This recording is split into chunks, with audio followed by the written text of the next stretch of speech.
Diversas realidades que cercam o ser humano, as realidades científicas e aquelas que nos revelam a teologia, a filosofia, as grandes descobertas do espírito. Há pouco a professora Fontoura nos falava de um tema que o professor Cícero, o doutor Eledi e eu aprovamos como um dos próximos eventos, que é experiência de quase morte. É um tema extremamente interessante e estamos aceitando sugestões de nomes para abordarem o assunto num dos próximos eventos. Um nome já parece mais ou menos definido. Nós agradecemos essa parceria feliz que o Instituto Ciência e Fé está fazendo com o Hospital Nossa Senhora das Graças, cuja direção acabamos de conhecer, e agradecemos a presença das irmãs, filhas de São Vicente de Paulo. Antigamente a gente identificava as vicentinas como a Congregação da Missão também, Lazaristas. Mas tem 3 nomes: Congregação da Missão, Lazaristas ou Vicentina. Mas na verdade elas são o 4º nome, as Filhas da Caridade. Acertei, Eva? Isso. São as Filhas da Caridade de São Vicente de Paulo, mantenedores dessa instituição que nos apoia em eventos como esse. O tema de hoje, eu vou ser o mais breve possível. Daqui, a humanização, em outras palavras, a humanização do tratamento dos pacientes em hospitais. A tradução do título é esse. E quem veio falar é o vice-presidente do Instituto. Na verdade, ele deveria ser o presidente. O Dr. Cícero, professor de medicina, um dos médicos que tem no Paraná um excelente portfólio, eu diria, no Brasil, como conferencista médico internacional constante, na área de sua especialidade,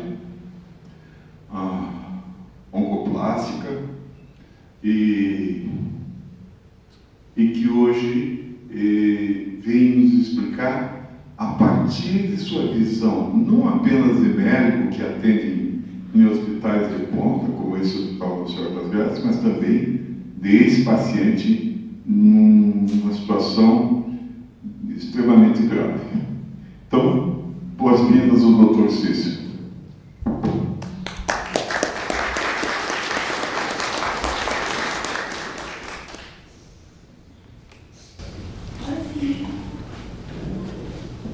Bom dia a todos. É uma grande satisfação estar aqui com vocês hoje. E também quero agradecer pela presença, porque afinal, sábado de manhã, né, não é fácil a gente sair de casa, mas a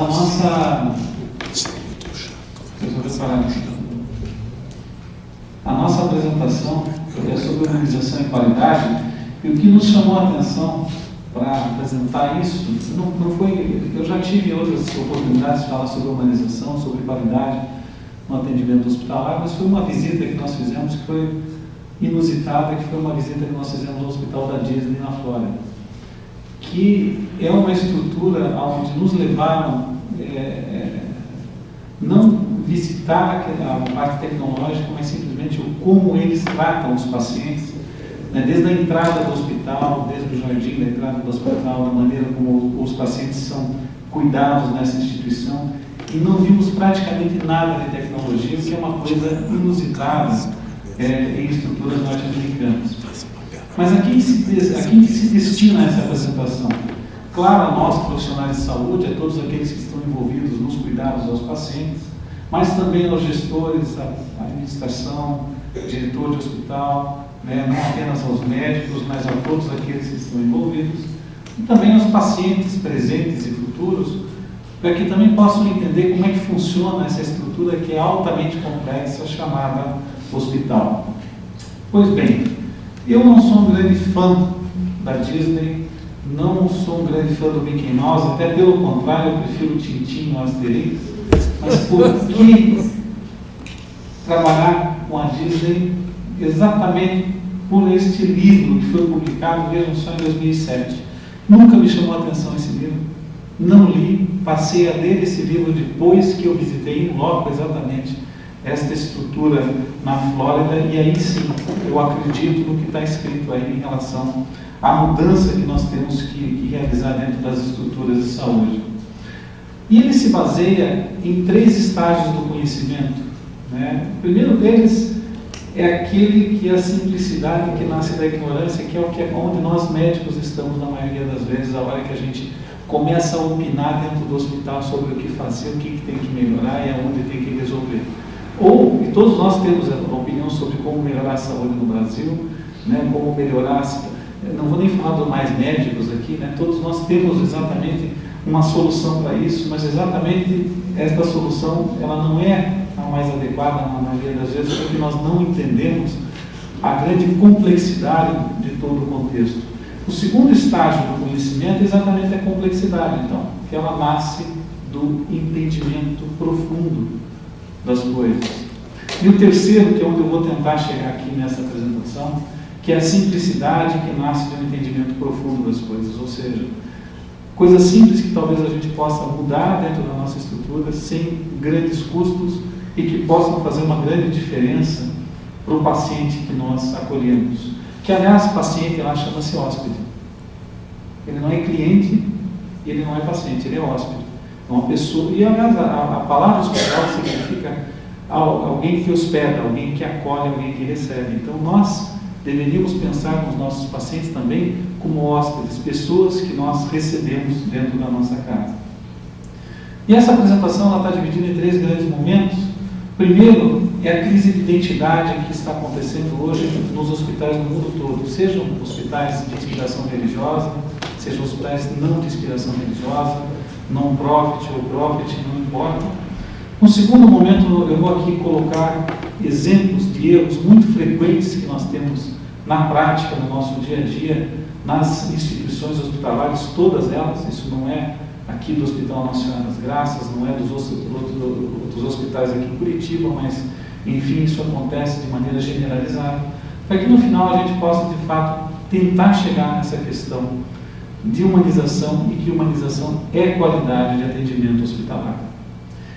Existe uma profunda crise de identidade dentro dos hospitais, porque hoje nós não sabemos se o hospital é um negócio, como qualquer outro, sujeito às pressões do mercado, primariamente motivado por interesses comerciais e incentivos, ou o hospital deve ser uma instituição social, porque sempre foi, primariamente responsável por servir necessidades de saúde da população, que algumas vezes sofre essa instituição alguma perda financeira dentro do processo. Quer dizer, esta seria talvez a situação clássica do hospital. Isso aqui é o que está se transformando em muitos lugares. E, por último, faz diferença hoje se o hospital tem inspiração religiosa ou não? Porque acho que todos nós temos essas dúvidas, né? Quando você frequenta outras instituições, né, você começa a perceber que, de fato, o que está acontecendo é quase que uma homogeneização. Os hospitais estão ficando todos muito parecidos. Pois bem, o que é o hospital? O que representa o hospital? Nós sabemos muito disso aqui, né, nós que convivemos, mas o paciente muitas vezes não entende a complexidade que existe dentro dessa estrutura.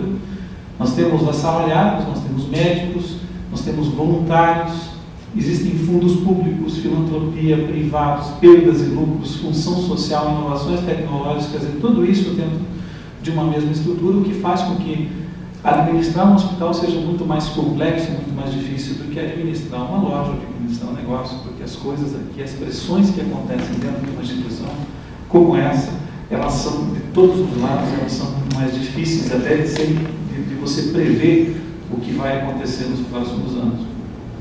Na Idade Média, havia uma identidade quase que completa entre vocação e missão.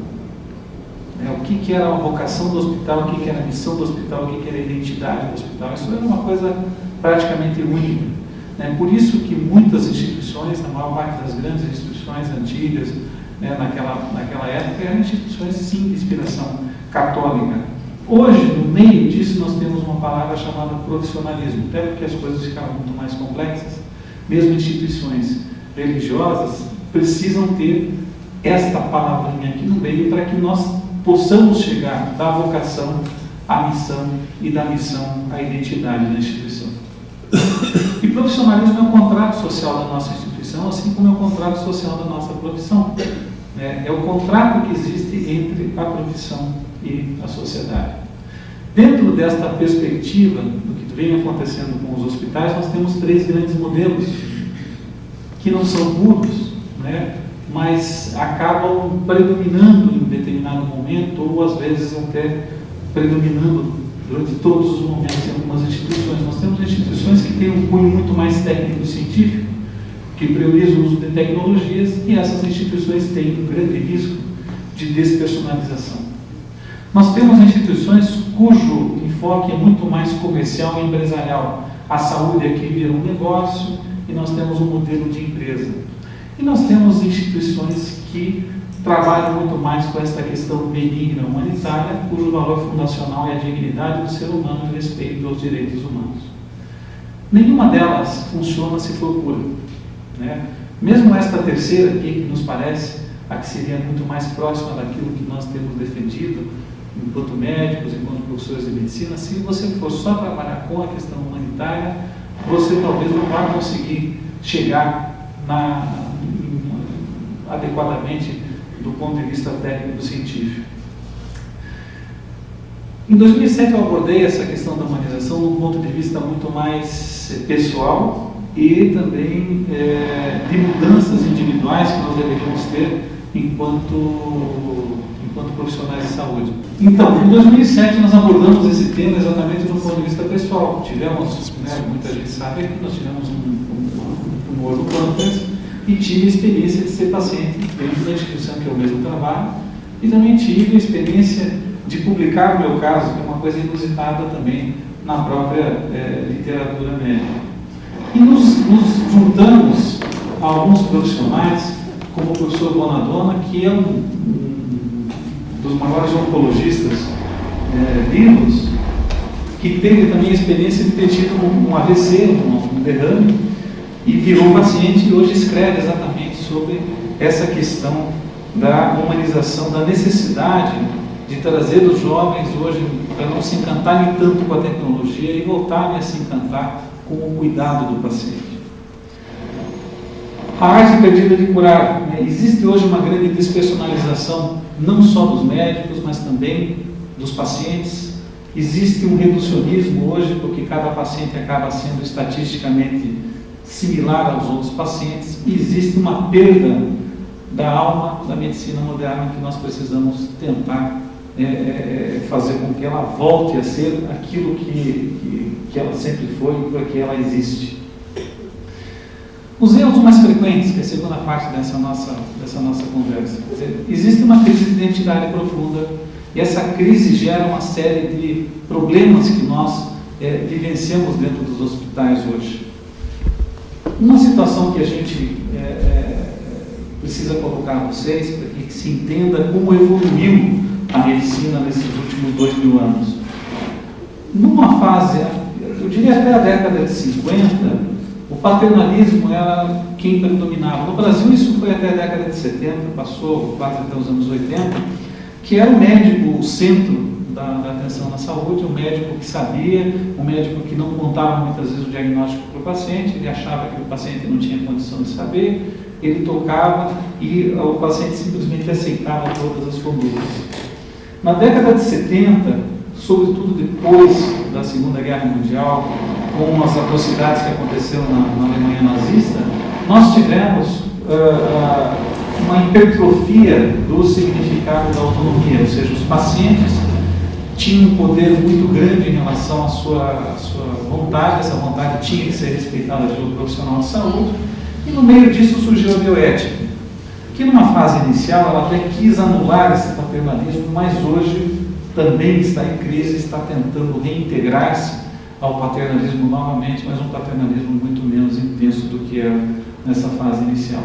Juntamente com isso, surgiram dois grandes problemas ou soluções para algumas coisas também, que foi a questão da indústria farmacêutica e da judicialização da medicina, ou seja, dos processos médico-legais, que passaram a ter uma interferência muito maior, tanto na questão do paternalismo médico, quanto na questão da autonomia do paciente, no exercício que existe também dentro das... Mas, mais do que todos esses aspectos aqui, que são muito bem conhecidos de todos nós, o que na prática tem realmente norteado as atitudes dentro da área de saúde, dentro dos hospitais, é a questão do custo-efetividade. Infelizmente ou felizmente, isso é o que tem predominado, que é a chamada medicina de Wall Street, ou seja, a avaliação farmacoeconômica de tudo aquilo que nós fazemos. Segurança, será que o nosso tratamento causa danos? Eficácia, funciona? Efetividade, funciona e é segura? Eficiente, é custo-efetiva? Quer dizer, isto na prática gera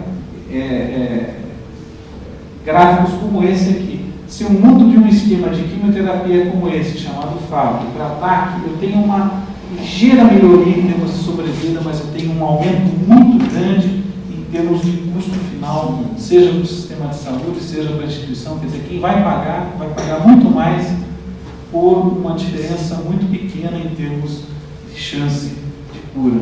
É exatamente esse que é o nosso grande dilema. Mas aonde que a medicina baseada em evidências, aonde que esse tipo de medicina de farmacoeconomia tem falhado? Ele tem falhado exatamente em não avaliar a qualidade de vida e o aspecto psicológico das pacientes em relação ao processo de cura.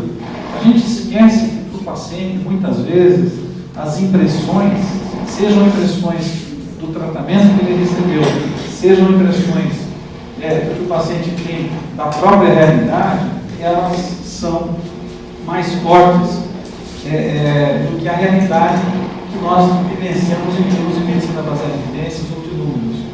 Eu acho que vou falar sem microfone.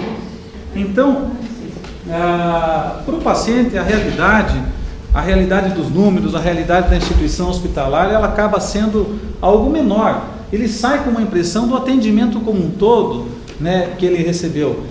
A grande lembrança que eu tenho como paciente não foi o centro cirúrgico, não foram os drenos que eu fiquei, os banhos que eu tomei, que me deram dentro do hospital, mas foi de uma senhora que leva o paciente do quarto até o raio-x para fazer exame. Porque ela, no momento, quem faz uma cirurgia de pâncreas, no 7º dia, que não é missa de 7º dia, mas no 7º dia, você está com dreno, está com uma sonda no nariz, que incomoda demais, e você conta os minutos para tirar essa sonda. E essa senhora, então o dia, o número 7 é um dia que é muito importante, é o dia que você vai fazer um exame, se esse exame der certo, você vai tirar aquela sonda e vai voltar a comer. E essa senhora, ao me carregar do quarto até o raio-x, ela me disse no caminho, ela falou: doutor Cícero, o senhor ajuda muito as pacientes, Deus não vai lhe abandonar. Essa é a melhor lembrança que eu tenho do meu tratamento. E eu sou um técnico, eu sou um médico, eu sou um cirurgião, eu sei o que se passa. É isso que nós temos que buscar no atendimento aos nossos pacientes. Outra coisa que nós vemos que os hospitais têm falhado, vejam o que são os produtos que nós temos no mercado. Nós temos as commodities, que é o café, o grão de café. Esse aqui foi um exemplo que tem nesse livro, eu achei muito interessante. Nós temos os bens, que é o café já trabalhado, torrado. Nós temos quem vende esse café e nós temos experiências. Por isso que eu coloquei Starbucks aqui do lado.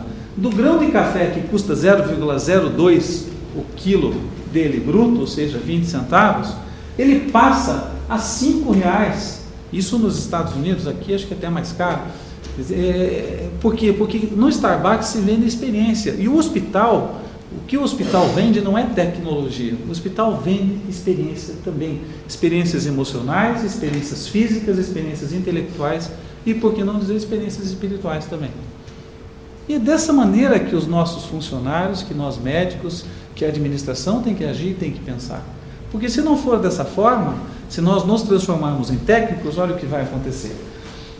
Comprei numa banca dos Estados Unidos isso aqui, Best Hospitals nos Estados Unidos.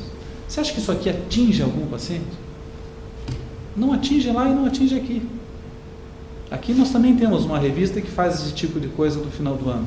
Saem os melhores hospitais, os melhores médicos, os melhores advogados.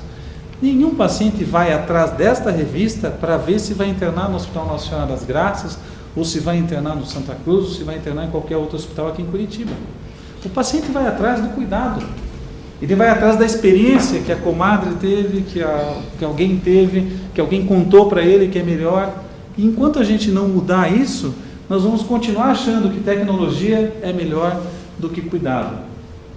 A maioria dos métodos utilizados no comércio fora, e eu vejo, basta ler os jornais, quando você pega as publicações, né, a Gazeta do Povo, Folha de São Paulo, qualquer publicação que tenha de publicidade médica, ou publicidade de hospital, ou publicidade de clínica, fala só de tecnologia, coloca alguma coisa de humanidade, ou, eu vou aqui fazer uma crítica àquela figura que tinha no nosso elevador aqui no Nossa Senhora das Graças. Não põe aquela figura de novo. Aquela figura que era uma mulher com vários chips.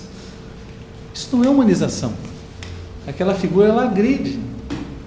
Né? Ela agride, porque você olha, nossa, uma pessoa cheia de chip, quer dizer, nós estamos aqui, nós temos que mudar. Humanização é você botar dentro do elevador uma paisagem. Nós temos que entrar dentro de um hospital e surpreender as pessoas. Não é entrar dentro do hospital e imaginar que só tem máquina aqui dentro. A pessoa tem que entrar aqui, como ela entra, como é esse hospital na Flórida, como ela parece que está entrando num resort, está entrando num hotel, ela está recebendo um atendimento completamente diferente do que aquilo que ela esperava. Ela espera chegar num hospital e ser atendida como hospital, ou seja, atraso, despersonalização, né, todo mundo atende da mesma forma. Isso tem que ser mudado, né? Nós temos que tentar mudar isso na prática. O que os métodos que são utilizados no comércio não se aplicam aos hospitais? Porque você acha que melhor preço vai trazer mais paciente? Não. Ou localização mais conveniente? Também não. Os pacientes não vão buscar uma determinada instituição porque ela fica mais perto de casa. Só numa situação de emergência, milhas, né, que nós vemos nas companhias aéreas, descontos especiais e liquidações, marca famosa, também não. As pessoas vêm às entidades hospitalares pelas experiências que foram vivenciadas por outras pessoas. Experiências que são, na maioria das vezes, são subjetivas e não podem ser medidas. Porque eu posso medir, por exemplo, o controle de infecção hospitalar. Eu posso medir, por exemplo, a efetividade em termos de... o paciente chega no Nossa Senhora e ele vai embora com 24 horas de cirurgia. O índice de complicações aqui é menor, a UTI, isso tudo nós, enquanto profissionais, tecnicamente, nós conseguimos resolver. Porém, do ponto de vista de acolhimento do paciente, o que interessa são as experiências individuais. E os valores que ficam de fora, né, e que não podem ficar de fora, é a questão da autonomia. Quer dizer, a pessoa tem que ter a sensação de que ela tem controle daquilo que ela está sendo submetida, né? Ela está sendo respeitada na sua vontade, nas suas necessidades. As exigências da beneficência, quer dizer, tudo o que nós fazemos tem que voltar ao bem-estar do paciente, não evitar a maleficência e a questão da justiça. Erros frequentes de postura, acho que foi por isso que o doutor Salim... Primeiro, colegas médicos. Onde que nós erramos? Eu escuto isso todos os dias. Para que mudar se para atender convênio a gente ganha pouco, se é para atender SUS? Ou é assim mesmo, não muda e vamos deixar do jeito que está. Essa forma, isso aqui nós escutamos todos os dias, seja em relação aos convênios, seja em relação às entidades hospitalares.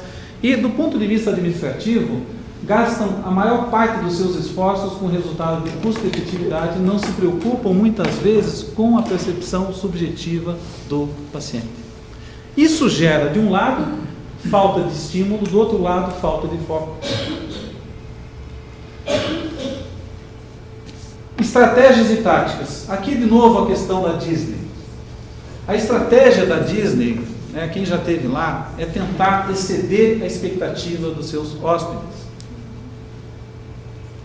Tática, prestar atenção em cada detalhe do que nós fazemos. Isso nos foi apresentado lá por um dos diretores da Disney. Essa rosa dos ventos, como é que nós excedemos a expectativa dos nossos hóspedes?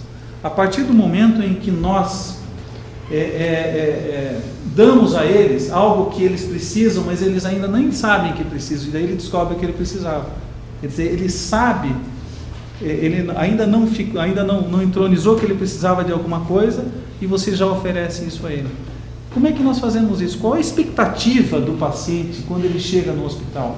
Não é tão difícil quebrar isso, porque a expectativa do paciente ao chegar no hospital é entrar numa estrutura que não tem nada a ver com hotelaria, com hotel, simplesmente ele entra, é algo frio, um tempo grande de espera no atendimento, comer mal. Por que o paciente tem que comer mal quando está internado? Até hoje eu não consegui entender por que nós não oferecemos um cardápio. Até na classe econômica tem cardápio, quando você viaja tem cardápio. Por que o hospital não pode fazer isso? É difícil você oferecer algo melhor para o paciente. Até uma taça de vinho, se o paciente não tem uma contraindicação, por que não pode tomar uma taça de vinho? Eu gosto de tomar vinho, se eu internar, eu quero tomar vinho. Se não tiver contraindicação, não tiver problema. Então, essas coisas de você quebrar expectativas negativas que existem dentro de instituições hospitalares e trazer algo completamente diferente, transformar isso em emoções. Porque, no final das contas, um internamento, a superação de uma doença, ela é uma emoção que é difícil de quantificar. Todos nós passamos por emoções negativas e positivas a partir do momento em que nós internamos. Grande parte das emoções negativas que nós temos, mesmo que tenhamos sucesso no tratamento da doença, com o nosso paciente, mas enquanto paciente, grande parte das emoções negativas que nós temos é com a questão burocrática, com a falta de cuidado, com comunicação inadequada. Eu vou colocar tudo isso a vocês já na sequência. Isso aqui é do Walt Disney, insatisfação com o que está, sonho com o que poderia ser, conhecimento do como fazer, quebrar a inércia organizacional. A gente precisa quebrar essa cultura de deixar as coisas como elas estão. Porque mudar, vocês estão vendo aqui até agora, eu não falei que a mudança vai gerar grandes custos. Não estamos falando de custo aqui. O que nós estamos falando aqui é de atitude humana em relação ao cuidado. Passar isso, que exista um propósito em comum dentro da instituição e precisa ser, as pessoas que estão dentro, alinhar essas expectativas dos nossos hóspedes, mas comunicar isso também aos funcionários. Todos têm que estar engajados. Tem uma história clássica, de que tem dois sujeitos quebrando pedra, você pergunta para um deles, o que você está fazendo? Eu estou quebrando pedra aqui, não está vendo? O outro, o que o senhor está fazendo? Eu estou ajudando a construir uma catedral para louvar ao Senhor. Quem está dentro do hospital está fazendo o quê? A secretária não está recebendo pessoas. A assessorista do hospital não está levando gente de para cima e para baixo dentro do elevador. Ela está ajudando no processo de cura e no processo de alívio do sofrimento. Quem está dentro de uma instituição como esta ou outras, tem que saber o que está fazendo. A missão dela ali dentro é muito mais do que simplesmente estar levando gente dentro do elevador ou recebendo gente na portaria. Da mesma forma nós médicos. Coloco isso como um todo. Vocês também, que trabalham na área administrativa, todos nós temos que ter muito claro qual é a nossa missão, e a nossa missão é aliviar o sofrimento humano, senão o hospital não tinha razão de existir. Quais são as prioridades que um hospital tem que ter dentro dessa perspectiva? Em primeiro lugar, segurança. Ninguém pode trabalhar em um hospital humanizado sem segurança. Isso é básico. Segundo lugar, cortesia. E veja que cortesia é mais importante do que eficiência, porque está antes de eficiência. Eu posso ter situações onde o funcionário, onde o médico foi altamente eficiente e não foi cortês e nós perdemos todo o tratamento, e vou mostrar aqui a vocês alguns exemplos que nós vivenciamos. Os pacientes julgam a sua experiência no hospital pela maneira como foram tratados como pessoas e não pelo modo como a doença foi tratada. Muitas vezes até a doença foi curada, esquece aquilo que passou, não tem a menor noção do grau de tecnologia que foi utilizado para que aquilo possa ter tido sucesso, mas o que ele lembra é a sua experiência individual. Por isso, cortesia é mais importante que eficiência. Cortesia é mais importante que eficiência. Cortesia com os nossos hóspedes, aliança terapêutica. Onde existem falhas, comunicação, respeito, iniciativa e equipe. Comunicação adequada. E eu vou contar diversos exemplos que, infelizmente, o que nós temos notado tem piorado cada vez mais, na prática. Falhas graves de comunicação entre profissionais, pacientes. Eu fico imaginando quando eu entro num avião, uma vez eu escutei uma situação dentro do avião que me preocupou.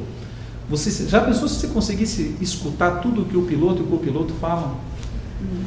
Puxa, não está funcionando esse aparelho aqui. Ah, não sei o que, isso aqui teve falha, está faltando isso, Isso é um absurdo.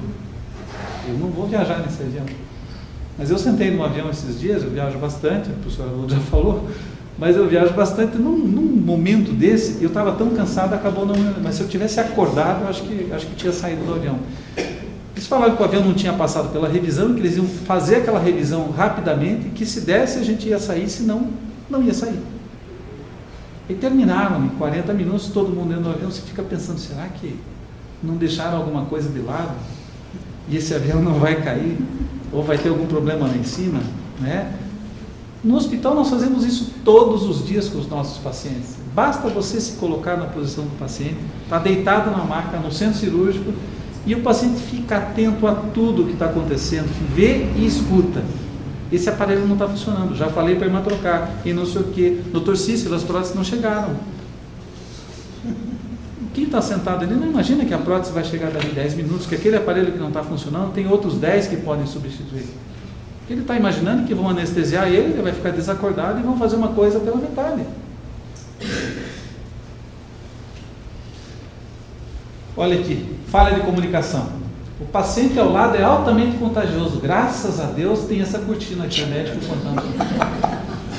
Ou então, uma coisa que nós vamos ter que mudar a partir da semana que vem, doutor Sá.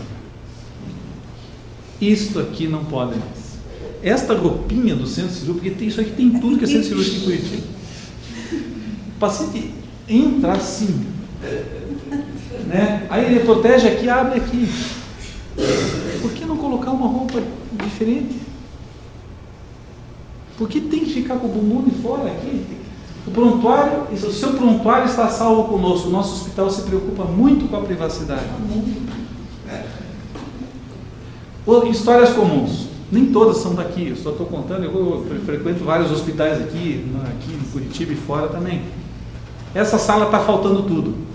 E o doente do lado. É a história do avião. Eu não quero nem saber o que o copiloto está falando com o piloto. Eu quero que ele me leve a salvo. Porque essas coisas são comuns. E a gente sabe que faz parte da comunicação dentro da sala. Mas não com o doente acordado. Isso gera uma angústia em quem vai ser operado enorme. Elevadores comuns. Isso não acontece em hospital fora. Existe uma cultura no Brasil que a gente entra no primeiro elevador que estiver aberto.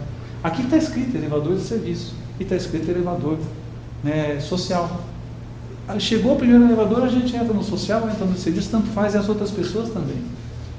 Isso fora é inadmissível, que um paciente esteja numa maca e que entrem pessoas junto. Porque ele está numa situação tal de fragilidade que não quer ser visto por ninguém. Eu talvez até não me importe tanto, mas tem gente que se importa muito e tem que ser respeitado. Quer dizer, você está na maca, está fragilizado e alguém do lado ali, comendo batata chips, ou com comentários outros que não são pertinentes à situação que você está passando. Outra coisa que me chamou a atenção, reformar os elevadores aqui. No elevador de serviço tem que ter um quadro em cima. Quem está deitado na maca tem que ver para cima. Tem um quadro bonito. Né? O elevador social, eu estou olhando aqui, porque nós estamos em pé, mas quem está numa maca está olhando em cima.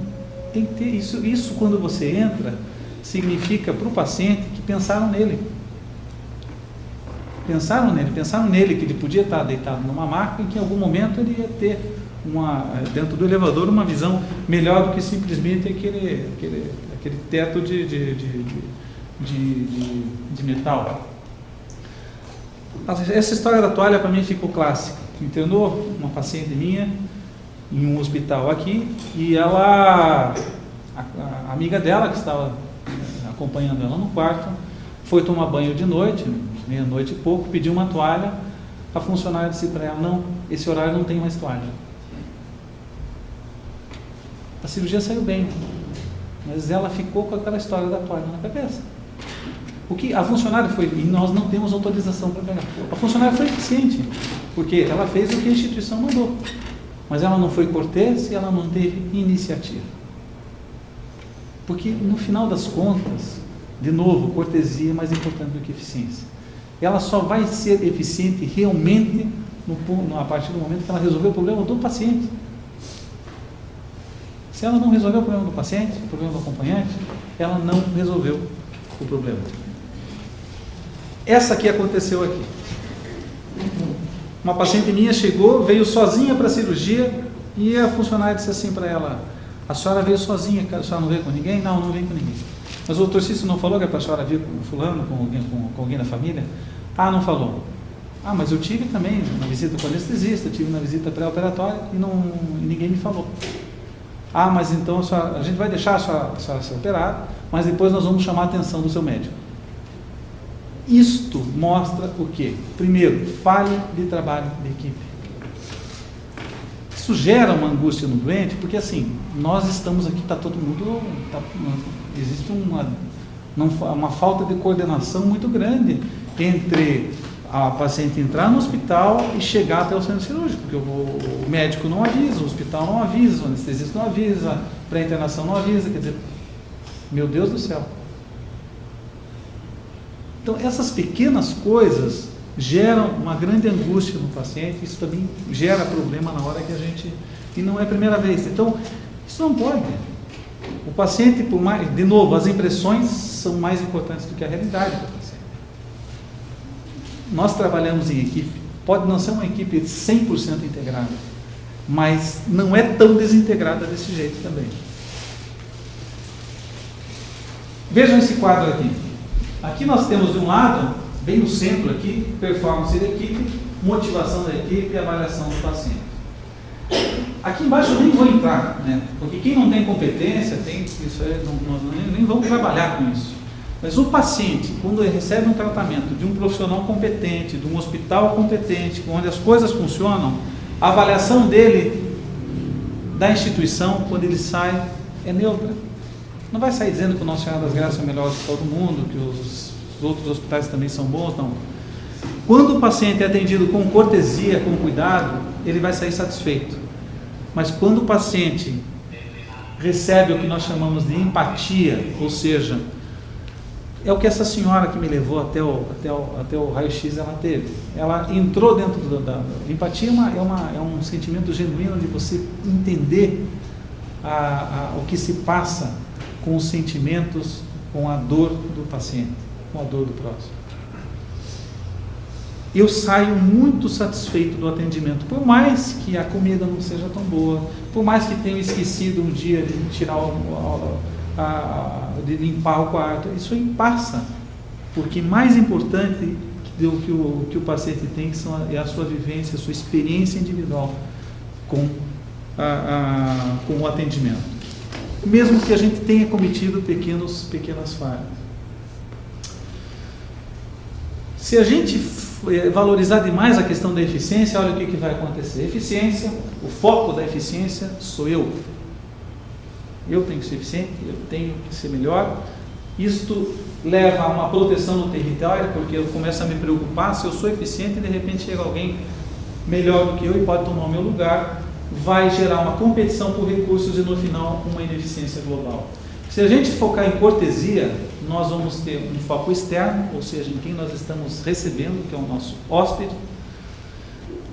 receptividade, compartilhar capacidades, porque todos nós aí sim estamos trabalhando como uma equipe. Aí não tem mais, o seu médico não avisou, nós vamos punir ele. Eficiência global. Todos nós imbuídos na mesma missão de cuidar e de trazer um atendimento adequado ao paciente. O que funciona então? Segundo a Disney, compaixão. Segundo nós, empatia, que é muito mais difícil. Empatia é muito mais difícil do que cortesia, mas se a gente já chegar na cortesia, está ótimo. Errou. Iniciativa e empatia. Ouça o paciente, peça desculpas. Houve uma falha, a senhora me desculpe, não vai acontecer de novo, nós vamos resolver esse problema. E agradeça ao paciente. Nunca podemos nos esquecer que nós julgamos nós mesmos pelas nossas intenções. Eu como profissional, eu chego em casa e durmo tranquilo todas as noites, porque eu acho que a minha intenção sempre foi a melhor para com o paciente, mesmo quando eu brigo. Porém, os outros julgam nós pelo nosso comportamento, pela questão externa, por como nós nos apresentamos. Pequenas mudanças que eu acho que nós deveríamos fazer já semana que vem. Quadros. Eu sou católico, adoro quadros religiosos, tenho na minha casa várias figuras religiosas, adoro música sacra, porém o hospital recebe pacientes de todas as religiões. Os quadros que nós temos que ter aqui dentro, predominantemente, são quadros de paisagens, que lembrem paz, tranquilidade. E em um ou outro local do hospital, há quadro religioso. Não pode ter quadro religioso em todas as paredes, a menos que a gente queira atender apenas pacientes de religião católica. Porque nós temos que ter dentro da nossa entidade a filosofia católica, mais do que quadro. É completamente diferente. Música. Por que não ter música desde a entrada do hospital? Perfume, gente. As lojas já aprenderam isso. Quando eu passo na frente do Boticário, eu sei que é Boticário. O perfume é do Boticário. Existem lojas de roupa de adolescência, aquela Abercrombie, não sei como é que é, aquela do Servo, que é uma marca famosa, tudo que adolescente quer ter, tem um cheiro característico. Você passa, você já sabe que está na frente da loja. O hospital também tem que ter o seu cheiro característico. Né? Quando a gente chega no aeroporto aqui em Curitiba também, você chega, tem o cheiro do Boticário lá. Já na entrada você já tem. Então a gente tem que ter isso. Jardim, né? Nem sempre é possível, porque as estruturas hoje, né, cresceram muito. E o sorriso leva sorriso, né? Se eu estou sorrindo, por que não atender os pacientes dessa forma? Ligar aos pacientes. Alguma vez nós ligamos aos nossos pacientes? Eu faço isso, mas a instituição não faz. Ligar para o paciente e perguntar como é que foi a experiência dele no Hospital Nossa Senhora das Graças. Como é que foi o seu internamento? Olha, foi muito difícil, aconteceu isso. Você consegue reverter, às vezes, uma experiência ruim com uma preocupação. Claro que não é possível ligar para todos, mas se começássemos a ligar para alguns, aleatoriamente, para saber o que aconteceu, como é que foi seu internamento, né? Nós queremos saber como é que foi sua experiência conosco e tudo mais. A grande mudança, que talvez seja a mais difícil de todas, é a questão da mudança cultural. Esta aqui é muito mais difícil. O hospital, na verdade, ele não é uma célula completamente isolada da sociedade. Os problemas que nós enfrentamos dentro dos hospitais, eles refletem a sociedade como um todo. A partir do momento que a sociedade brasileira melhora, é evidente que nós vamos estar melhorando juntos. Então a gente enfrenta situações e dificuldades dentro das instituições que são próprias, que são comuns, a maior parte dos hospitais no Brasil enfrentam também, porém, a grande mudança, que é a mudança cultural, ela vem também com a mudança da sociedade. E lembrar, a gente está sempre certo quando a gente satisfaz o nosso paciente, o nosso hóspede. Sempre vai dar certo. Né? Este agora, para terminar, é o decálogo da mudança. Foi escrito por médicos que passaram pela experiência de pacientes. Eu tentei combinar a experiência nossa como médico-paciente com a experiência que a gente viu fora nesse hospital da Flórida, que é uma reforma sanitária dos médicos-pacientes, ou seja, nós sabemos exatamente aonde estão os problemas e a gente, passando pela experiência de ser paciente, a gente sabe como nós gostaríamos de ser tratados. Cultura do conforto, formação e humanização dos profissionais de saúde.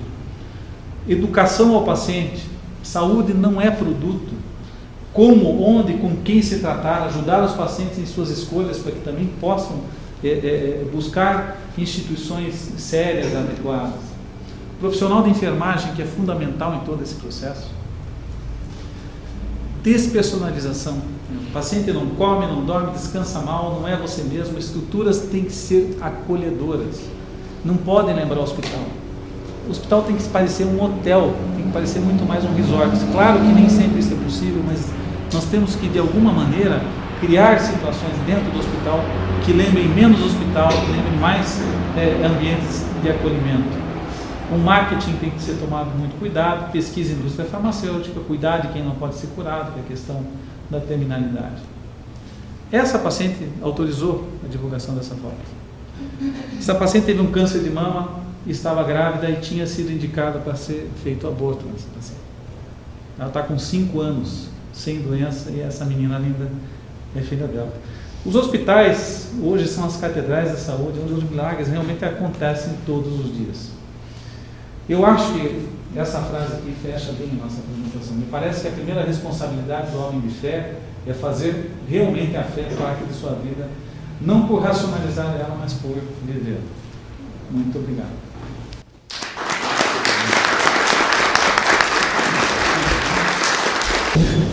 Primeiro, para agradecer aqui, eu sou Luiz Salim, sou diretor médico do hospital, e vim aqui porque eu ia falar lá, vocês iam ter que voltar, ia dar um torcicolo, então eu vim aqui para frente.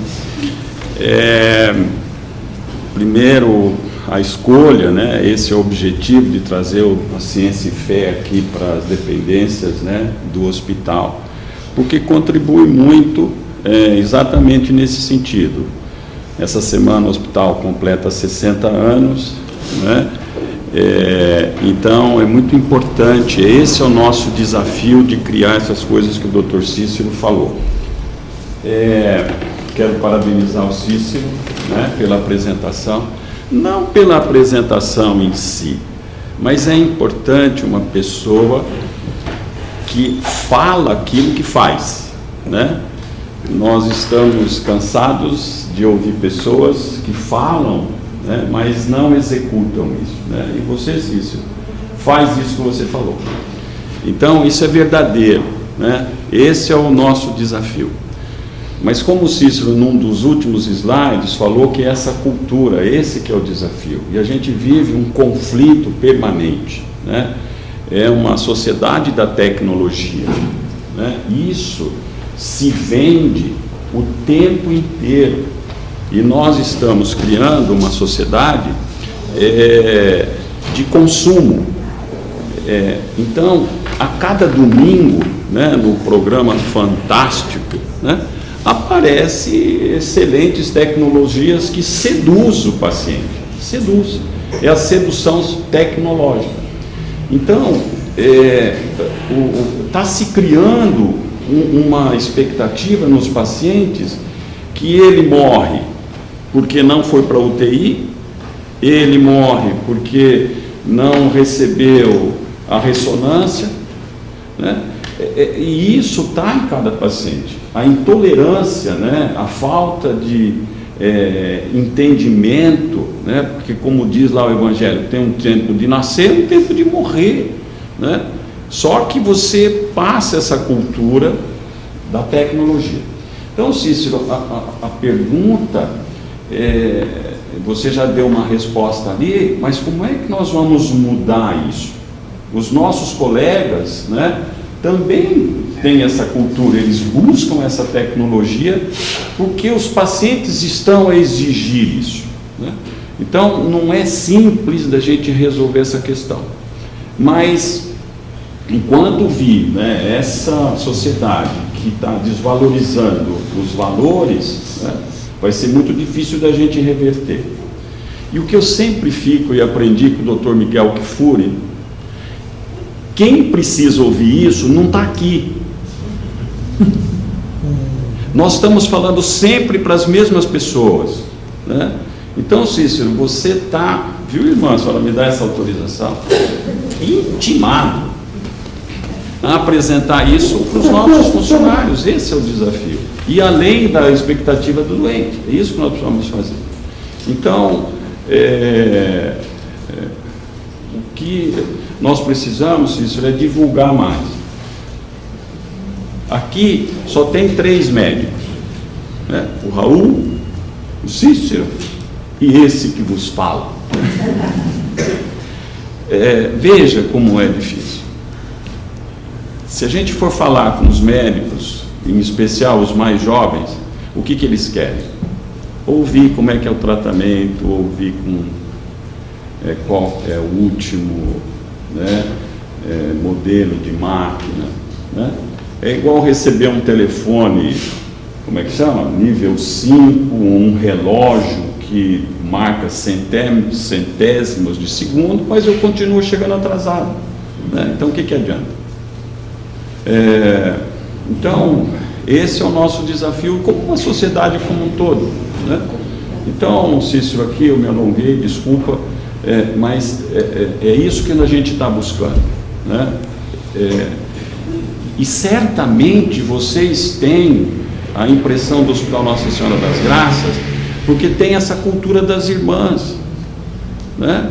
Que é uma tradição de acolhimento que começou lá antes das Santas Casas, né? Dos hóspices. Então, nós temos isso. E numa pesquisa que o hospital fez, comparando com os demais hospitais, como é que a sociedade vê o Hospital Nossa Senhora das Graças? De humanitário, de acolhimento, e ele é visto com uma falta de tecnologia. Essa é a percepção. Os jovens têm dificuldade de saber onde que é o hospital, onde que é? É ali na Rosa Saporsky. Você precisa de um estímulo, entendeu? Para eles saberem onde é que é. Agora, os pacientes, né, mais experientes, de cabelos brancos, sabem. Né? E como é que eles conhecem o hospital? Porque nasceram aqui. Então, Cícero, esse é o nosso desafio. E eu peço, né, que a gente continue a divulgar isso, a agir dessa forma, entendeu? Então, Cícero, esse é o conflito da atração tecnológica, porque hoje a medicina virou dependente da indústria farmacêutica e dependente da indústria de equipamento médico. É isso. E eles são hábeis. A pesquisa saiu das universidades e foi para a indústria farmacêutica, né?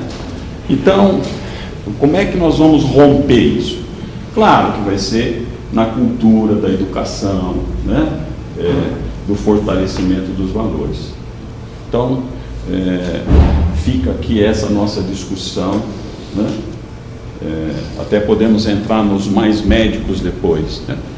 Como é que eu vou brigar para uma coisa que a sociedade exige, para uma coisa que a sociedade necessita, né?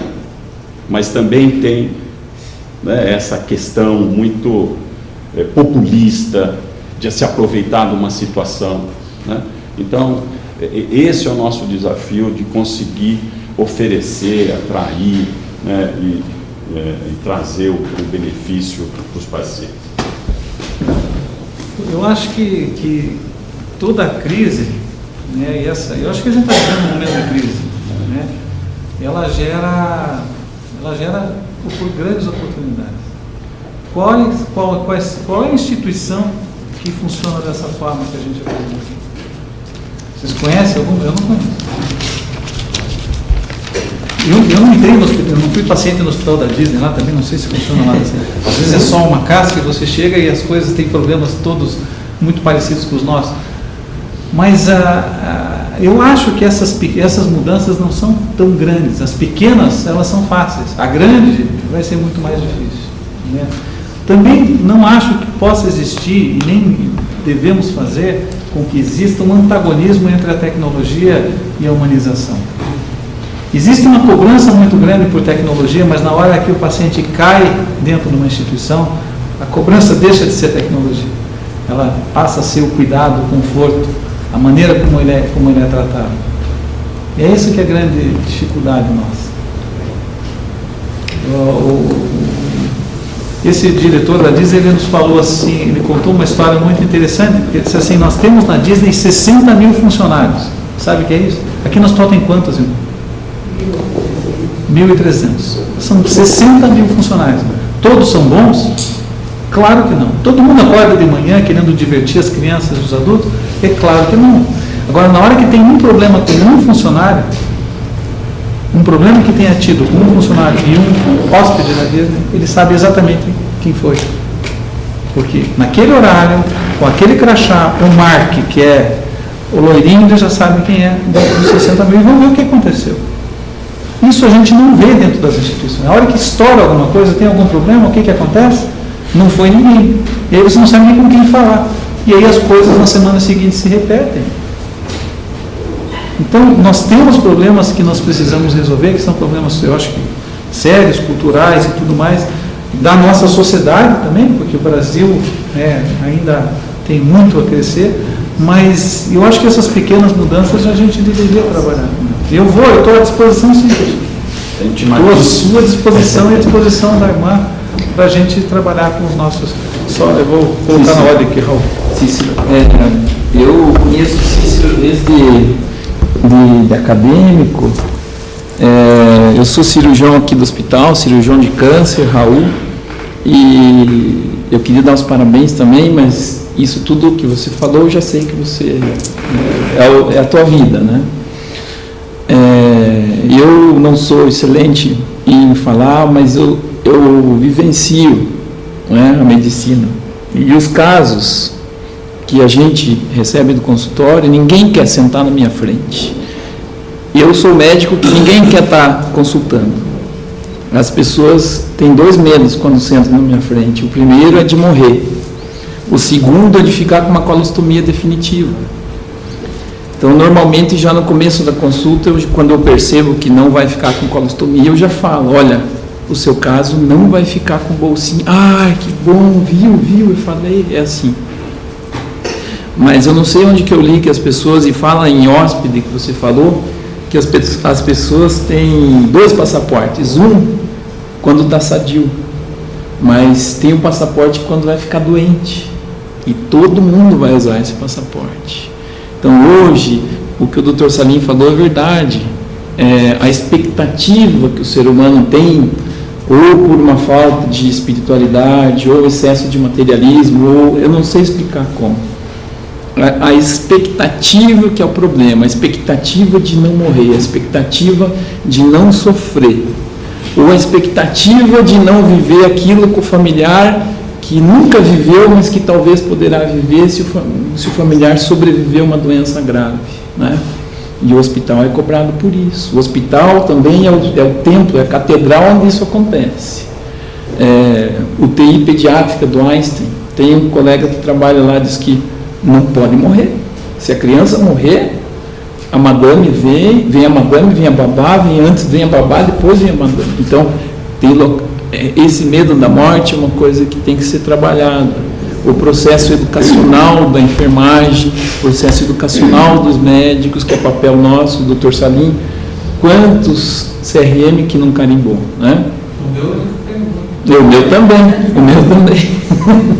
Então, a vinda do Dr. Salim para o hospital, por exemplo, foi uma coisa positiva. Ele é a pessoa que briga por essas questões. Eu estou com uma paciente internada aqui no nosso hospital, que ela sentou na frente para fazer uma segunda opinião, um médico de alto renome que operou, uma pessoa muito importante, todo mundo deve saber quem é o médico, em São Paulo, e saiu chorando. Não terminou ele de falar, levantou e saiu chorando, porque ele representa a tecnologia, mas ele não tem a sensibilidade. Ela saiu desenganada, mas ele não passou isso de maneira doce, né? De uma maneira mais leve, porque há casos e casos, e a morte não é uma derrota. a experiência é mais importante que tudo. O Cícero falou tudo, que a Disney, a fidelização de 110% da Disney é real, porque a experiência, eles pintam na Disney, você sente o cheiro de, não no hospital, na Disney, eu não fui no hospital que o Cícero foi, você sente o cheiro de tinta fresca em alguns locais, que isso é fidelização. Então, coisa jogada no chão, sujeira, isso tudo o Nossa Senhora sempre teve, e os hospitais que prezam isso é importante, né? É isso que eu queria. Tinha mais um comentário para dizer. E essa paciente veio aqui e está sendo tratada pela gente, né? Então, isso acontece. Uma paciente sentou na minha frente e falou: Dr. Raul, eu falei, o que você está fazendo? O que você... Não, o senhor cuidou da minha mãe, mas quem é a sua mãe? Ela morreu. Mas e por que você veio? Eu falei, mas a maneira que o senhor falou que ela morreu para mim foi tão doce que eu tinha que vir aqui consultar com o senhor. Então, esse eu acho que é o principal ponto. É o atejamento, como que fala, o approach, não? É a maneira que se recebe um paciente, a maneira que se recebe na entrada, a maneira que se trata na UTI. Eu tenho 4 pacientes na UTI agora, acho que tem 11 leitos, ou 10, ou 11, ou 12, não sei. Então, eu tenho muito paciente em UTI, eu vivo em UTI. E há pouco tempo, uma família chegou, Dr. Raul, a médica falou que está mal, que está acontecendo isso e aquilo, mas não está compatível com o quadro clínico do familiar, né, da mãe. Estava melhorando e tal, a médica falou que estava piorando, que ia precisar talvez um procedimento. Aí eu fui lá conversar com a colega. Ela tinha falado do paciente do lado e não tinha falado. Aí eu falei a verdade. Eu falei, não, houve um mal entendido e ela falou sobre o paciente do lado. Tem bastante paciente, pronto, resolveu, mas foi uma intervenção na hora. Então a gente tem que se blindar na verdade. A verdade tem que ser a nossa blindagem. Era isso que eu tinha que falar. Bom, das observações, eu estava olhando para o Raul e para o Urban, e também essa figura maravilhosa que é o Salim Emeito. Nós estamos diante de 3 médicos cristãos. Eu poderia dizer católicos, que são, mas são cristãos. Eles encarnam o espírito evangélico do anúncio da saúde ou da tentativa de recuperar a saúde das pessoas. E eles estão na casa certa, né? Estão na casa das filhas de São Vicente, que tem essa longa tradição do cuidado com o doente. O espelho que nos mostrou o Raul aqui, tomando por base a experiência do Hospital da Disney nos Estados Unidos, com alguns insights preciosos, leva a vários caminhos e deambulações. E eu ficaria com pouquinhas, por exemplo, a questão da enfermagem. Eu não entendo, entro aqui, essa escola de enfermagem desativada. Eu me criei ouvindo falar na escola, e olha, eu estou com 73 anos, eu ouvindo falar da escola de enfermagem Catarina Lamborghini. Me lembro do tempo que essas estudantes de enfermagem usavam aquela capa francesa, azul, e com competente casquete e tal, e eram figuras notáveis da cidade. Me lembro de um congresso eucarístico que aqui elas desfilavam garbosas, eram respeitadas, eram enfermeiras, não eram nem enfermeiras de alto padrão, eram enfermeiras que assim as chamávamos, eram técnicas de enfermagem ou algum grau um pouco além. Acabaram com essa escola de enfermagem. Quem acabou? As irmãs? Não. As políticas governamentais que se voltam à formação e educação das pessoas, começaram a transformar o curso ginasial que eu fiz com tanto carinho e tinha formatura e se aprendia francês, o francês com que eu consigo me comunicar hoje, o latim com que eu ainda trabalho em algumas ocasiões. Essa era a escola de um Brasil diferente. E depois, esse Brasil foi ficando barato e qualquer esquina tem uma escola de enfermagem. É uma barbaridade. Esta questão da formação das escolas de auxiliares e técnicos de enfermagem é um clamor, clama aos céus. Por isso, a escola Catarina Lambré está fechada. Fechou-se o centro de excelência porque custa caro estudar, caro no sentido de envolvimento de tempo, é exigente quando tem uma escola cristã de enfermagem como aqui era. Então, a enfermagem que temos reflete isso que o doutor Salim mencionou, e o Cícero acentuou muito, reflete a cultura geral que aí está na sociedade brasileira. Quanto aos santos, seu Cícero, eu vou passar-lhe um puxão de orelha. Aos santos, aos quadros, não vejo mal nenhum. Se não tem um quadro de um santinho lá, mas pode ter revista pornográfica na mesa lá, tem que ter um quadro de santo. Escute, Cícero, você deixou uma margem muito estreita para o santo. Os santos cumprem, os santos, sejam profetas veterotestamentários, sejam santos da nova aliança, eles cumprem um papel que nos lembra de uma outra realidade. Não como do catolicismo, que você precisa se ajoelhar feito de imagem. Eu não gosto disso, na frente de santo. Mas o catolicismo pedagógico dos quadros é o catolicismo que pensava no começo da nossa religião, 2000 anos atrás, com sentido pedagógico, superando a ausência da alfabetização e tal. A criança entende o quadro, a linguagem do quadro capta.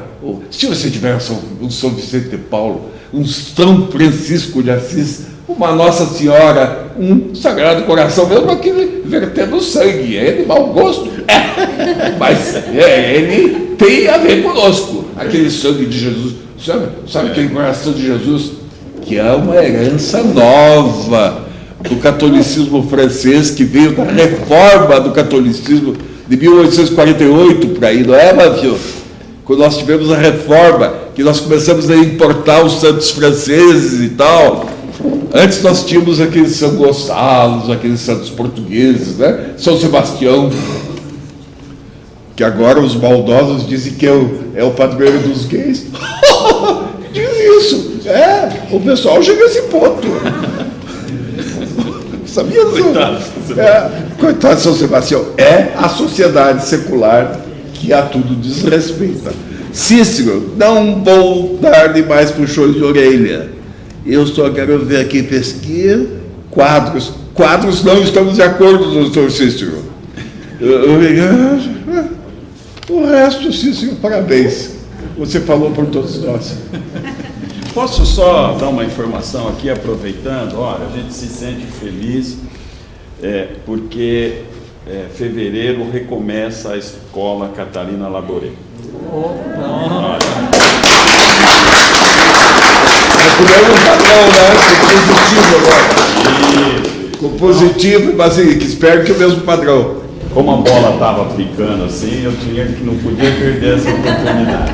Mas então recomeça agora em fevereiro. O Hospital Nossa Senhora das Graças, junto com a província, fez uma parceria com a Universidade Positivo e eles vão retomar.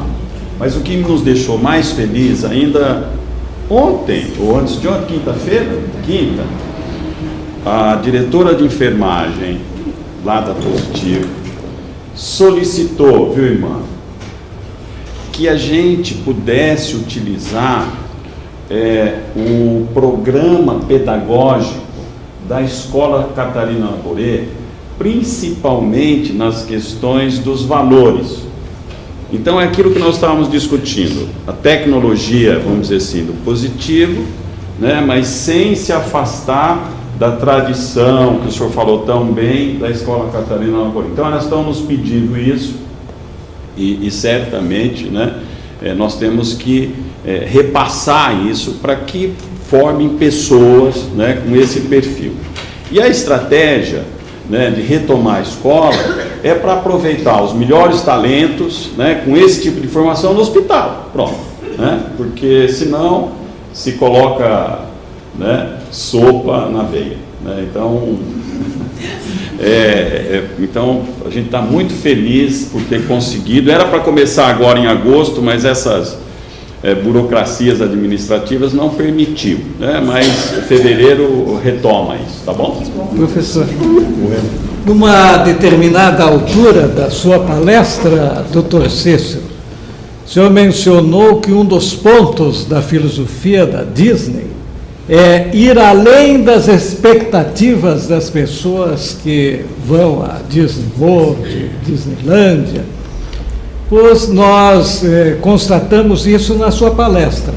Pelo menos, no meu caso particular, você foi muito além das minhas expectativas e eu não poderia deixar de publicamente parabenizá-lo. Mas eu quero entrar nessa polêmica aí dos quadros, porque eu estava pensando no assunto e o meu caríssimo amigo Haroldo, que me cooptou, inclusive, para fundar, junto com ele, o Instituto Ciência e Fé, se expressou com muita veemência, muito inflamado e com profundo conhecimento de causa, porque ele deve privar muito espiritualmente com todos os santos, por isso está aí iluminado.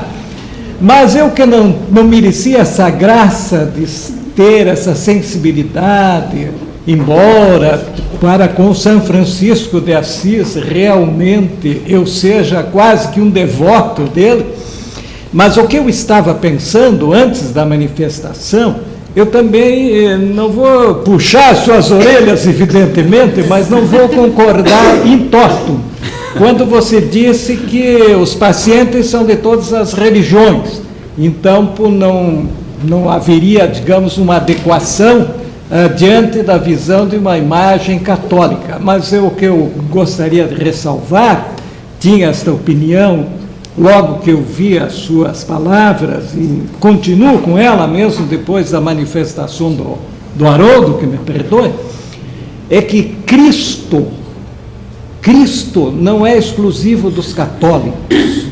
E na nossa população, e o microcosmos que vai frequentar na condição de paciente o hospital, reflete a composição religiosa da nossa sociedade, é uma minoria, não diria irrelevante, mas uma minoria bastante acentuada daqueles que não são cristãos, que são hebreus, islâmicos, budistas, uma pequena minoria.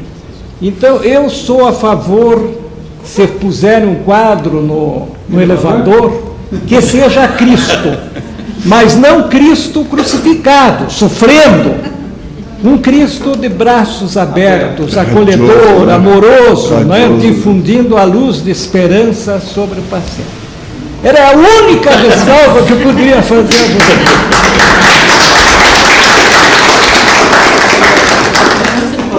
É sobre o quadro também? Não. Eu vou responder a questão dos quadros. O Buff tem mais uma observação. Deixa eu só se não for sobre o quadro, eu vou responder dos quadros, daí eu já vou vazar. Vai ser dos quadros, velho? Eu acho que o quadro tem que ter dentro da instituição católica. O que não pode é só ter quadros religiosos. Esse que é o ponto que eu gostaria de deixar. Talvez não tenha ficado claro no meu ponto de vista. Porque esse hospital, por exemplo, que eu estou citando aqui, porque afinal foi o motivo da apresentação, que é o da Flórida, é um hospital batista. Tem uma imagem de Cristo lá dentro. Só que tem que predominar a questão das situações de paisagens, de coisas que também lembrem coisas fora do hospital. É esse que é o ponto que eu queria deixar. Não é tirar pelo amor de Deus, tirar Cristo de tudo, não.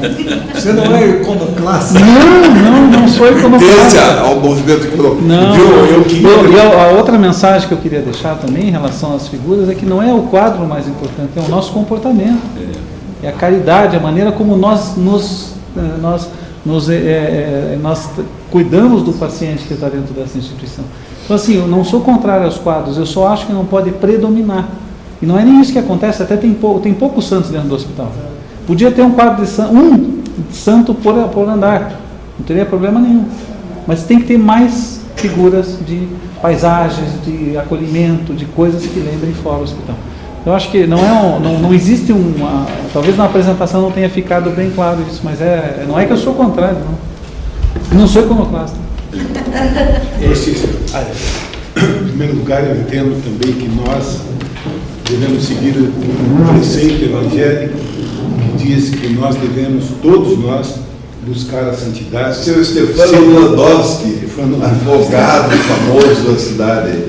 Sede santos, como meu Pai, como nosso Pai é santo. Eu penso que a santidade deve estar em cada um de nós e que o caminho de salvação é através de Jesus, para quem é cristão, é através dele, e o respeito, a reverência aos santos. E eu fui conhecer lá onde viveu o padre que é assim, patrono de todos os sacerdotes lá em Ars, no interiorzinho, uma cidade esquecida, ele também esquecido, não sabiam o que fazer com ele depois que ele terminou o seminário, mas foi uma verdadeira transformação dentro de toda aquela sociedade francesa da ocasião. E hoje, em Ars, que é difícil chegar até lá, ele então exerceu essa santidade.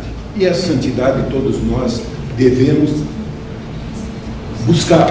E como advogado, estou do seu lado, que nós não devemos assim deixar a coisa em quadros, mas ampliá-la pela natureza de uma forma bem diferente. Quero parabenizar o Instituto Ciência e Fé, que traz essa discussão.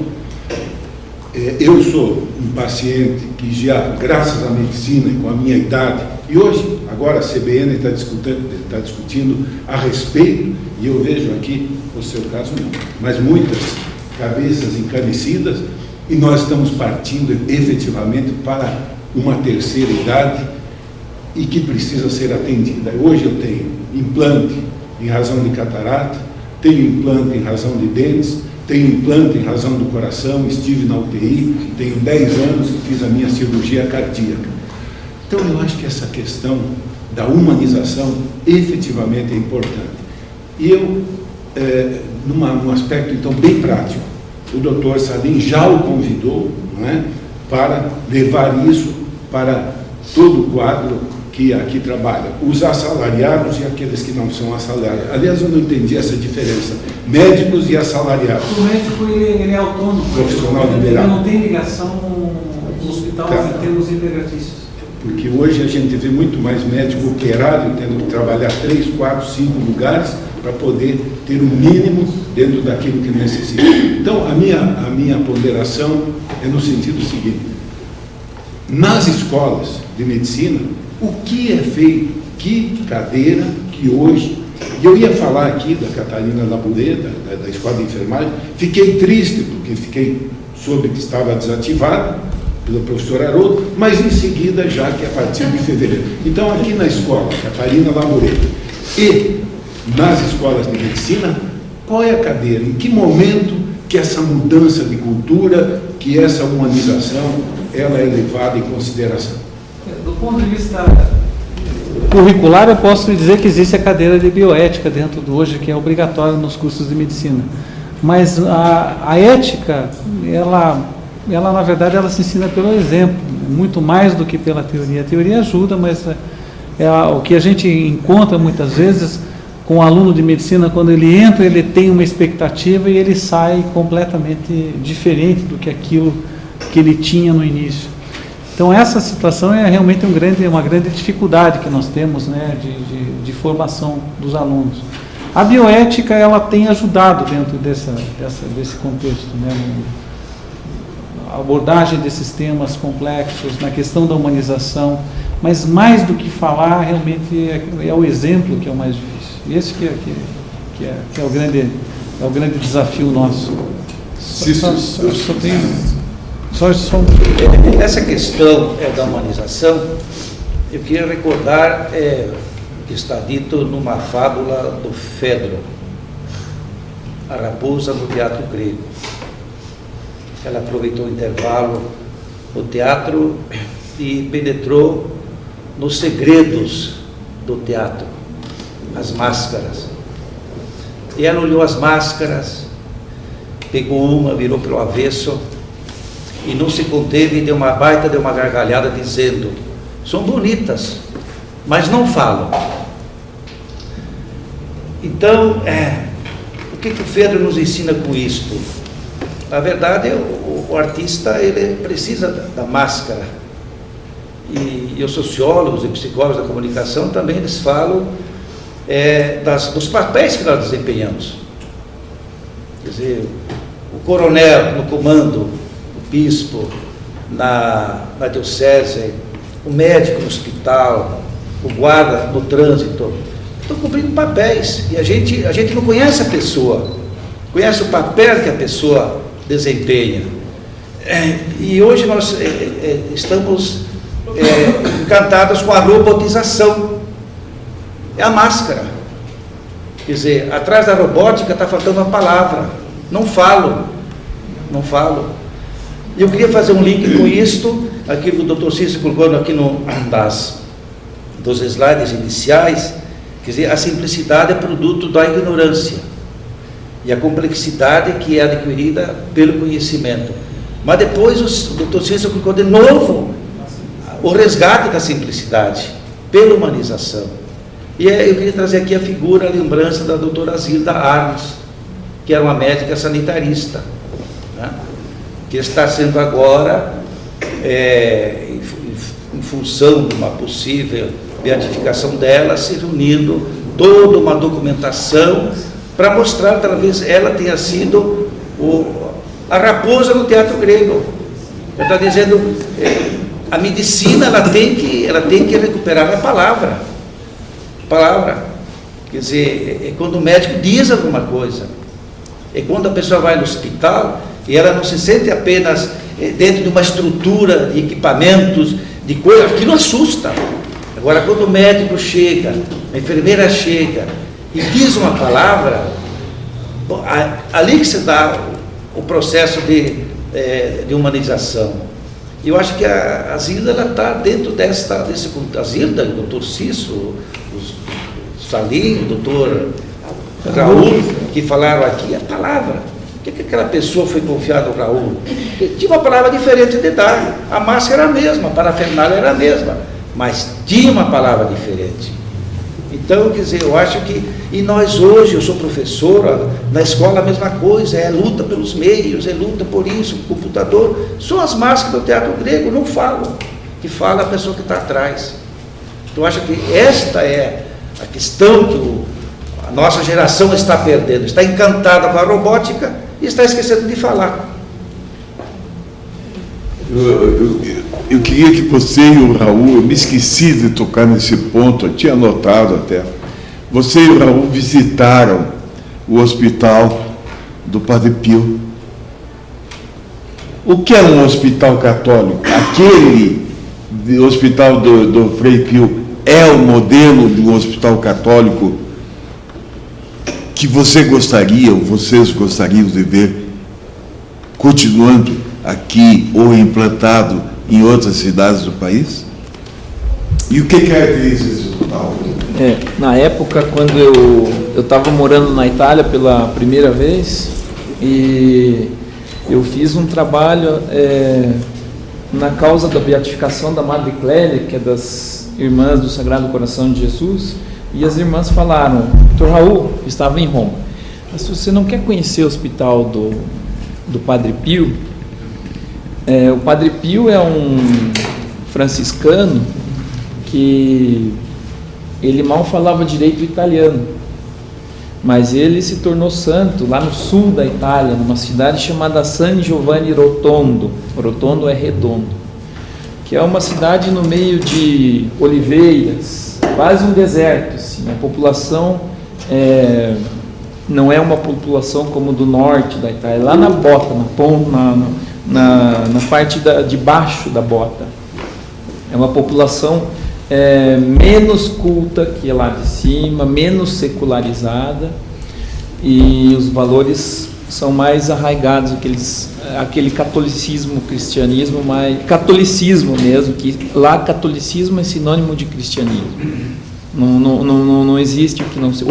Ou você é credente ou é não credente. O Cícero sabe disso. Mas não credente é sinônimo praticamente de catolicismo. E foi feito um acordo com o Vaticano. No final da vida teve um relacionamento entre o Gemelli, que era um cardeal muito forte, e o Padre Pio. E esse hospital foi criado, era o sonho dele, foi criado dentro de uma montanha, assim, e ele cresceu para dentro da pedra. É um hospital de mais de 1000 leitos. É claro que tem dinheiro do Vaticano também, mas é um hospital que não vê crise, sempre crescendo. Mas eu fiquei 5, 6 dias. Mas o que me impressionou, quando o Cícero estava falando, vocês estavam falando, brigando sobre os quadros, mas o que me impressionou não foram os quadros. O que me impressionou lá foi que às 5 horas da tarde era a hora da oração.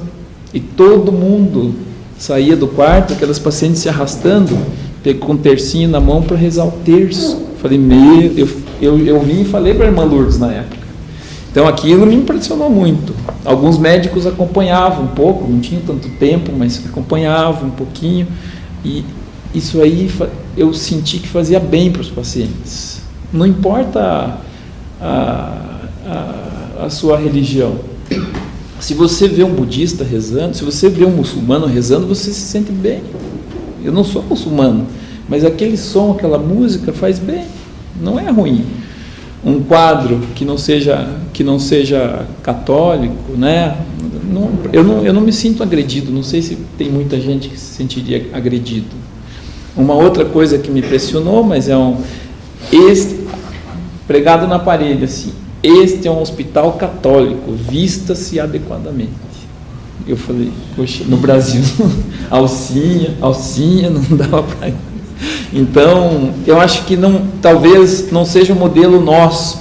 Acho que lá é o modelo de sul de Itália, nem no norte da Itália dá para ter, né? E é uma particularidade de ser um hospital muito ligado ao Vaticano, é quase uma extensão do Vaticano, porque o dinheiro vem do Vaticano, é o provedor, e as irmãs que lá estão são as mesmas irmãs sagradas do coração de Jesus. Foi quem o Padre Pio convidou para ficar no começo. Então, foi uma experiência interessante, não do ponto de vista tecnológico, que eles faziam o feijão com arroz, nada além, não fui por isso lá, fui lá conhecer realmente esse modelo. Agora, a figura do Padre Pio é como se tivesse um hospital aqui no Brasil, lá em Aparecida do Norte. É mais ou menos isso, é uma coisa impressionante. Ele representa muito como... Tanto que os americanos, na Segunda Guerra, se não me engano, na Segunda Guerra, eles iam e eles se confessavam e choravam, e ele não falava uma palavra em inglês. Então... Não era muçulmano? Não, ele era italiano. Não falava inglês. Não falava italiano também. Não, eu mal falava porque ele era uma pessoa bruta, rude. Então. Eu gostaria de agradecer a presença de vocês. Leonor, grande prazer. Eu sabia que você estava aí. Você não quer fazer alguma pergunta, Leonor? Então, por favor, arranje um microfone lá para a dona Leonor Demeterco de Oliveira. Leva lá. Porque é um Instituto de Ciência e Técnica. Eu acho importantíssimo esse ambiente do hospital, que seja mais aberto, mais aberto, mais comunicativo e conclui o religioso. O quadro não quadro, isso não me vem absolutamente. Mas a minha preocupação é com a ética, que eu acho que está antes da religião. Se Deus é Deus, Ele vai julgar os homens pela ética. Então, o que acontece? Eu tenho uma experiência dura, não digo a minha porque eu sobrevivi, mas eu digo a do meu marido. Meu marido era católico praticante. Ele foi até advogado manjo. E ele teve um problema cardíaco. Minha família até quis que ele fosse operado fora do estado. Mas ele, como era professor da Faculdade Federal, fez questão de ser operado aqui.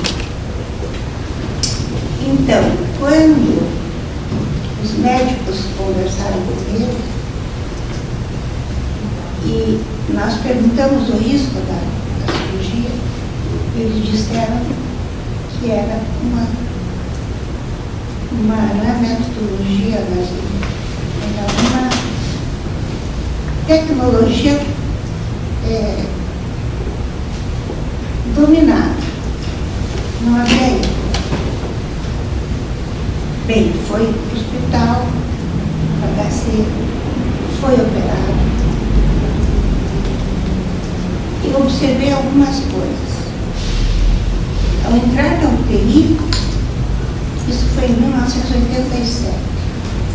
Ao entrar na UTI, eu, pela primeira vez, quando entrei a primeira vez na UTI, tinha uma senhora ao meu lado, com uma mala. E estavam me colocando, enfim, máscara, etc. Para ela não. E eu perguntei, a senhora vai visitar alguma pessoa? A senhora vem de longe para visita? Ela disse, não, eu vendo roupas na UTI. Bem, isso foi uma coisa. Daí, meu marido foi plano. E os médicos nunca me disseram por que ele piorou. Mas havia explicações médicas para isso, que eles não me disseram, mas eu também sabia. Mas o que aconteceu? Uma vez eu entrei no UTI, e um estagiário me disse, também, o jeito que ele fumava, meu marido nunca fumou. E nós tínhamos dito tudo isso antes dele ser operado. Mas o médico que estava ali com ele ainda comentou isso, do jeito que ele fumava. Quando ele faleceu,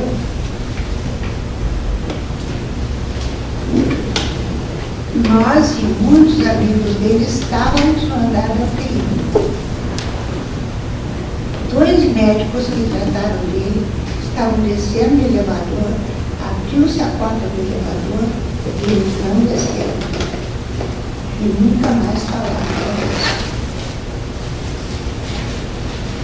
Eu acho que essa questão de católico e não católico, esse hospital da Disney, acho que deve ser uma ideia excelente. Porque eu também fui operado nos Estados Unidos, fiz reabilitação nos Estados Unidos e vi algumas coisas muito boas que cercavam, principalmente o Instituto de Reabilitação. Mas eu nunca pude superar isso. Que todos os amigos do meu marido eram católicos. E, como aqui parece que todos são, e rezar todos rezamos. Mas eu achei a falta de ética no trato com o paciente. que eu levei, inclusive, uma fisioterapeuta. E como ele estava entubado, nós tínhamos uma afilhada que era fisioterapeuta, o senhor conhece a Lúcia Machado? Então eu levei, disse a Lamartine, a Lúcia vai trabalhar com você. E ele gostava muito dela. Daí o pessoal do hospital disse, não, quem vem fazer fisioterapia aqui são os fisioterapeutas da Santa Casa. Só que ainda não foram chamados. 2 dias depois, meu marido estava morto. Quer dizer, então, eu acho que o buraco é tão fundo, que há certas coisas que, por exemplo, discutir o quadro, para mim, pode ser pornográfico, que seja, se for para animar o paciente. Esse problema, essa falta de comunicação, de ética médica. Meu marido traduziu um livro sobre ética médica. Isso foi quando nós nos casamos. Ele traduziu, não foi publicado, e a editora explicou para ele por que não foi. Porque ela queria que as escolas de enfermagem e de medicina garantissem um número X de exemplares que eles iam comprar. E não garantiram, então não foi publicado. Mas pagaram o trabalho do meu marido, tudo bem. Quer ver um exemplo de outro livro que ele traduziu, que era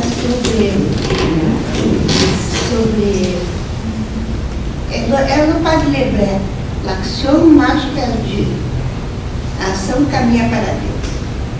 Ele traduziu o livro e não foi publicado.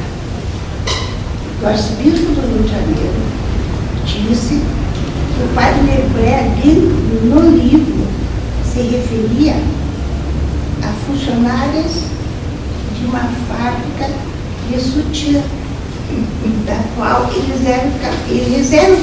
era capelão da fábrica.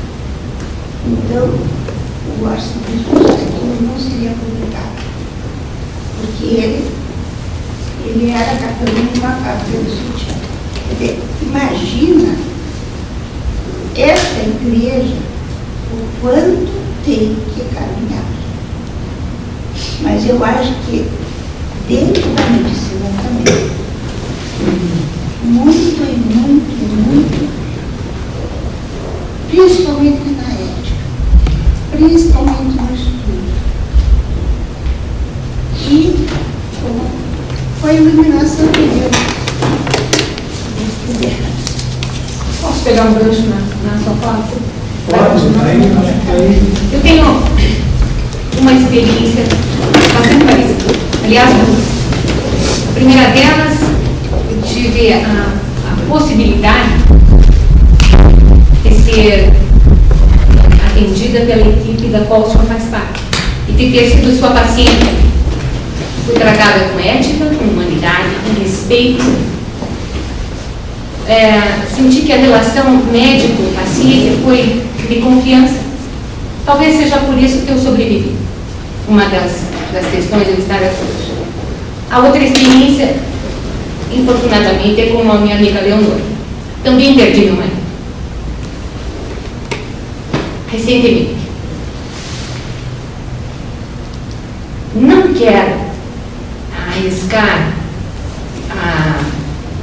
a ser leviana, mas tenho a certeza, pessoal, meus amigos, meus familiares e a todos aqueles que acompanharam a cirurgia do meu marido, que tratou-se de um erro médico. Jamais assumido. Tratou-se de uma falta de atenção às queixas do paciente, que se queixava de dores num pós-operatório de uma cirurgia absolutamente, na qual foi nos dito 99% de chance de o senhor estar trabalhando no Museu de Ciências Naturais Daqui uns 10, 12 dias, ele põe isso. Porque apenas por videolaparoscopia, meu marido morreu de sepsis. Meu marido tinha claustrofobia. E não lhe foi respeitado o fato disso, ele foi maltratado dentro da UTI. Ele me disse isso. Uma das últimas palavras dele, antes de ser sedado, foi: eles não estão me respeitando, eu estou sendo enganado. A sonda nasogástrica para um paciente claustrofóbico, eu não quero nem me lembrar disso. Então, quando o senhor fala, eu quero fazer aqui um agradecimento pessoal, como paciente, não sei como é que está essa dinâmica, mas a sua palestra é tão importante que eu gostaria de que ela chegasse a todos os hospitais. E quando o senhor diz que os médicos são autônomos, e o doutor Salim, a quem eu conheço pessoalmente, que temos um amigo comum, e a quem eu respeito muito, imagine que uma palestra dentro do Nossa Senhora das Graças vai atingir médicos que trabalham em outros hospitais. E aí poderia fazer esse trabalho, o que meu marido chamaria de formiguinha. Essa coisa testemunial, essa importância de levar isso que é a ética, o tratamento, a humanidade, a verdade, esse tratamento humanitário. Eu vou parar por aqui, mas quero lhe dizer, a pior coisa que um paciente, um familiar, pode experienciar é a mentira. É você ter um retrato drástico dentro de uma unidade de terapia intensiva e um pavão enfeitado de que tudo vai melhorar. Por parte do médico cirurgião. Então, falta ética. E continua faltando. Obrigado. Eu só gostaria que a sua palestra fosse levada para todos os lugares. É a minha. Obrigado pela colaboração. Leonor, eu só quero explicar o seguinte: quando eu fiz observação da questão dos quadros religiosos, fazia parte de um contexto. Eu não centralizei a realização plena do hospital a partir de um quadro religioso. É fora de um contexto. Então, por favor, claro que a questão ética e a questão da formação profissional, tanto do médico quanto da enfermagem, e os bons atendimentos a que o Cícero se referiu, são muito importantes. Mas o quadro também tem o seu valor. Como o Raul lembrou aqui, a questão da oração. A professora Fontoura, eu lembro a ela e informo a ela e aos demais pessoas aqui presentes que essa palestra do Dr. Cícero estará, que é o vice-presidente do Instituto, estará no YouTube. E os que tiverem contato com o Cícero, com o Raul, ou comigo, cheguem na página do Instituto Ciência e Fé, www.cienciaefé.org.br, é só pedir, Instituto Ciência e Fé.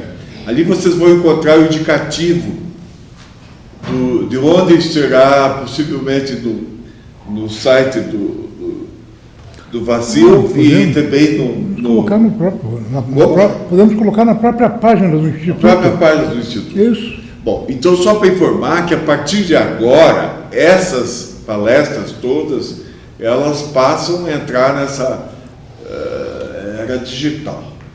Eu agradeço. O professor Dr. Salim vai falar. Eu só vou finalizar dizendo o seguinte: dia 26 de outubro, nós vamos ter uma palestra extremamente interessante, tão interessante quanto essa do Cícero hoje, que ouviremos do físico, que foi coordenador do curso de Física da Universidade Estadual de Maringá, que está entre as melhores universidades do Brasil. Ela ocupa o 25º, 24º, não sei, ela está entre, está entre as principais universidades do Brasil, é o o professor Paulo Eugênio Conceição, ele está aposentado, é um físico, ele veio falar sobre o tema Deus, o universo, o homem perante o universo, a ciência, tomando por base um livro dele chamado Existe Alguém Lá Fora no Universo.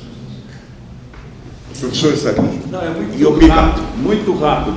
Eu só queria pedir, como o Instituto de Ciência e Fé teve aí uma peregrinação por diferentes sedes, né, que façam daqui a sede definitiva para daqui para frente, né? Esse é um desejo, porque nós aprendemos muito com esse contraditório, essas opiniões, e sempre enriquece, e a gente deixa de falar de pneumonia, quimioterapia e fratura, né? Veja como é importante apenas uma palavra, uma atitude. O Cícero falou de um quadro e motivou tudo isso. É uma questão verdadeira. Um amigo meu, né, o sogro estava doente, muito mal na UTI, né, com sonda, com todos aqueles equipamentos, e ele precisava sair rapidamente para ir jogar um futebol, e ele disse assim para o sogro, né, olha, ao invés de dizer fique com Deus, ele disse assim, descanse em paz, né? Então, uma palavra, o que pode gerar. Então, muito obrigado aí pela presença de vocês.